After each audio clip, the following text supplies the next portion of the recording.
নমস্কার বন্ধুরা, তনবিনা রান্নাঘরে আপনাদের সবাইকে স্বাগত। আজকে আমি শেয়ার করছি সকালে জলখাবার হিসাবে একটি স্বাস্থ্যকর ডালিয়ার রেসিপি। তাহলে আসুন ভিডিওটি দেখে নেওয়া যাক। ডালিয়া রেসিপিটি বানানোর জন্য আমি এখানে চায়ের কাপে 1.5 কাপ ডালিয়া নিয়েছি। এবার এখানে দিয়ে দিচ্ছি 2 চামচ টক দই। আর টক দইয়ের পরিমাণ কিন্তু এখানে কম দিতে লাগবে। এবার যে কাপ দিয়ে ডালিয়া নিয়েছি ওই কাপেরই 1.5 কাপ এখানে জল দিয়েছি।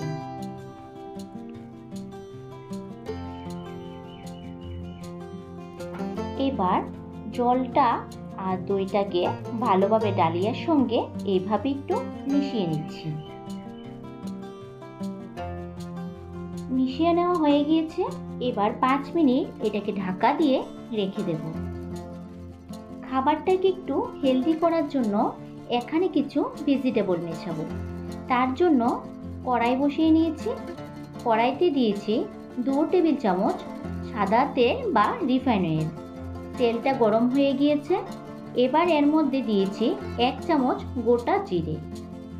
এবার দেব 1 চামচ ছোলার ডাল।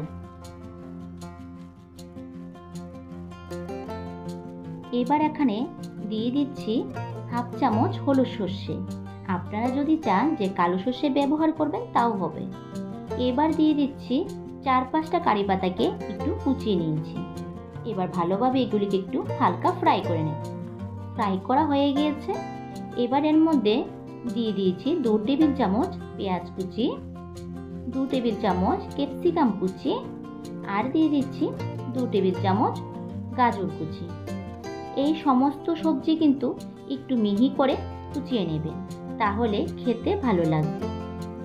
এবার দিয়ে দিচ্ছি 1 টেবিল চামচ টমেটো কুচি। এবার এগুলিকে একটু ভালোভাবে মিশিয়ে নেব। এগুলি কিন্তু সবই অপশনাল, যদি থাকে দেবেন, যদি না থাকে নাও দিতে পারবেন। সবজিগুলি মিশিয়ে নেওয়ার পর এবার এখানে দিয়ে দিচ্ছি 1/2 চামচ নুন। নুনটা দিয়ে ভালোভাবে মিশিয়ে নিচ্ছি। এই সময় গ্যাসের ফ্লেমটা মিডিয়ামে রেখে সবজিগুলিকে হালকা একটু ফ্রাই করে নেব। ফ্রাই করা হয়ে গিয়েছে। এবার গ্যাসের ফ্লেমটাকে অফ করে দিয়েছি। 5 মিনিট পর ঢাকা খুলে আপনাদেরকে দেখাচ্ছি। দেখুন ডালিয়াটা কিন্তু ফুলে উঠে গেছে। দেখুন কতটা ফুলেছে। ডালিয়াটাকে একটা মিক্সিং জারের মধ্যে নিয়ে নিচ্ছি। নিয়ে এর মধ্যে দিয়ে দেব 1 কাপ জল। জলটা দিয়ে ডালিয়াটাকে ভালোভাবে ব্লেন্ড করে নেব। ব্লেন্ড করা হয়ে গিয়েছে। এবার একটা বাটির মধ্যে ঢেলে নিচ্ছি। ব্লেন্ড করার পরে যদি মনে করেন সুজির মতন অল্প একটু দানা দানা রয়েছে, তাহলে কোনো অসুবিধা নেই, বরং আরও খেতে ভালো লাগবে। এবার ভেজিটেবলগুলি ঠান্ডা হয়ে গিয়েছে। এবার ডালিয়ার সঙ্গে মিশিয়ে নেব। কখনো কিন্তু গরম ভেজিটেবল ডালিয়ার সঙ্গে মেশাবেন না।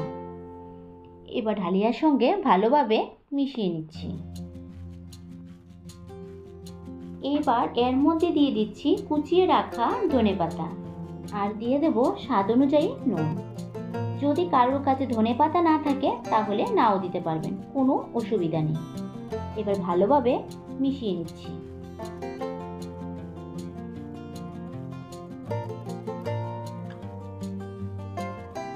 এভাবে করে 2 থেকে 3 মিনিট ভালোভাবে এটাকে ফেটিয়ে নিতে হবে। ফেটিয়ে নেওয়া হয়ে গিয়েছে। এবার একটা চামচের সাহায্যে আপনাদেরকে দেখাচ্ছি। এরকম হবে এক কনসিস্টেন্সি। একটা ফ্রাই প্যান বসিয়ে নিয়েছি। নিয়ে এর মধ্যে দিয়েছি 1 চামচ রিফাইন অয়েল। রিফাইন অয়েলটা দেওয়ার পর একটা টিস্যু দিয়ে ভালোভাবে এটাকে মুছে নিয়েছি। মুছে নেওয়া হয়ে গিয়েছে।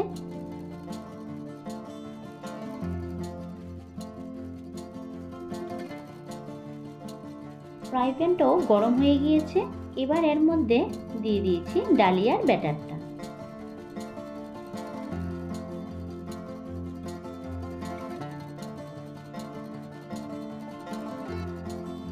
এবার চামচের নিচের অংশটা দিয়ে এভাবে একটু চারিদিকে ছড়িয়ে দিচ্ছি, যাতে দেখতে একটু ভালো লাগে।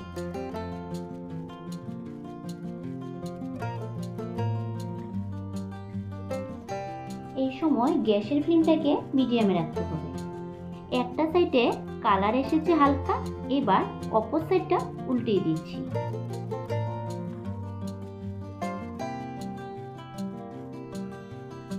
এবার ওই সাইডটাকে আরও একবার উল্টিয়ে দিচ্ছি। এইভাবে ডালিয়া বানালে কেউ বুঝতে পারবে না যে এটা কি আটা দিয়ে তৈরি হয়েছে নাকি ময়দা দিয়ে তৈরি হয়েছে। এটা ভালোভাবে হয়ে গিয়েছে। এবার এটাকে একটা প্লেটের মধ্যে তুলে নিচ্ছি। এগুলি বানাতে কিন্তু খুব বেশি সময় লাগে না, 3 থেকে 4 মিনিটের মধ্যে একটা তৈরি হয়ে যায়। এইভাবে করে আমি সবগুলি তৈরি করে নেব। আমি এখানে আপনাদেরকে আরও একটা দেখিয়ে দিচ্ছি। দেখুন, ব্যাটারটা এর মধ্যে দিয়ে দিয়েছি আর কোনো তেল ব্যবহার করিনি। প্রথমে যে তেল দিয়েছি 1 চামচের মতো, ওটাই কিন্তু টিস্যু পেপার দিয়ে মুছে নিয়েছি। আর বাদ বাকিটি করার সময় কিন্তু কোনো তেল ব্যবহার করিনি। এবার কালারটা একটা সুন্দর এসেছে। এবার এই সাইডটাকে ভালোভাবে উল্টিয়ে দিচ্ছি। আর উল্টানোটাও কিন্তু খুব সহজভাবে তাওয়া থেকে উঠে আসে। এইভাবে করে আমার সবগুলি করা হয়ে গিয়েছে। দেখলেনই তো, খুব সহজভাবে ডালিয়ার এই রেসিপিটি খুব কম সময়ে সকালে জলখাবার হিসাবে বা স্কুল অফিসেও আপনারা বানিয়ে নিতে পারবেন। আর এই রেসিপিটি কিন্তু স্বাস্থ্যকর রেসিপি, তেল ছাড়াই কিন্তু খুব সহজভাবে তৈরি করা যায়। যদি রেসিপিটি ভালো লেগে থাকে তাহলে লাইক, শেয়ার, সাবস্ক্রাইব করে পাশে থাকার অনুরোধ রইল।